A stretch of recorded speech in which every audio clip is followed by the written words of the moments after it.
முதல்ல ஒரு படத்துக்கு வாய்ப்பு தேடி போகும்போது, வர்ணம்னு ஒரு படத்துக்கு வாய்ப்பு தேடி போகும்போது,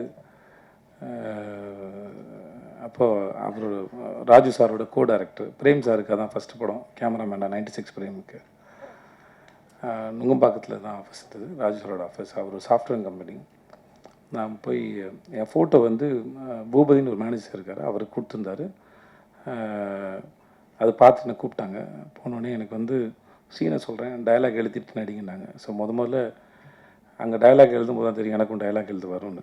ஸோ நானே போய் என்னோடய சீனுக்கு டயலாக் எழுதிட்டு, அதுக்கப்புறம் கீழே போய் ஜெல்லு வாங்கிட்டு வந்து தள்ளி தேய்ச்சிக்கிட்டு, அப்புறம் நானே சீன் எழுதுறதுனால எனக்கு வந்து எனக்கு ஃப்ளோ இருந்தது, மாடுலேஷன் இருந்தது.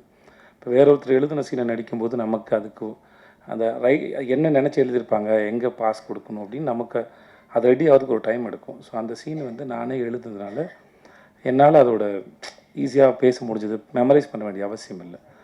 ஸோ அப்படி வச்சு என்ன எடுத்தார். அப்புறம் வந்து வேற ஒருத்தர் செலக்ட் பண்ணியிருந்தாலும், எனக்கு அவருக்கு எந்த அறிமுகமும் இல்லாமல் இருந்தாலும், இந்த பையன் நல்லா நடிக்கிறான் அப்படின்னு சொல்லி எனக்காக ரொம்ப ஸ்ட்ராங்காக ரெக்கமெண்ட் பண்ணி எனக்கு அந்த வாய்ப்பு வாங்கி கொடுத்தது ஆறுமுகம் தான். ஸோ அதனால் காலத்துக்கும் அது, ஏன்னா ஆர்ட்டை பொறுத்த வரைக்கும் மற்ற ஏதாவது டிகிரினா வந்து வெளியே படித்து சர்டிஃபிகேட் கொடுத்துடலாம். ஆனால் ஆர்ட்டை பொறுத்த வரைக்கும் நம்ம நம்பணும், நமக்கு நாமே கொடுத்துக்கிற சர்டிஃபிகேட் நினைக்கிறேன். நம்மக்கிட்ட அது வந்திருக்கா இல்லை அப்படின்னு புரிஞ்சுக்கிறது. அதுக்கான சந்தர்ப்பத்தை யாராவது ஒருத்தர் ஏற்படுத்தி கொடுக்கும்போது தான் நமக்கு தெரியும், ஓகே நம்மளால் அதை பெர்ஃபார்ம் பண்ண முடியுதுன்னு. ஸோ அந்த மாதிரியான ஒரு சந்தர்ப்பத்தை எனக்கு ஏற்படுத்தி கொடுத்த திரு ஆறுமுகத்துக்கு எப்பயுமே நன்றி.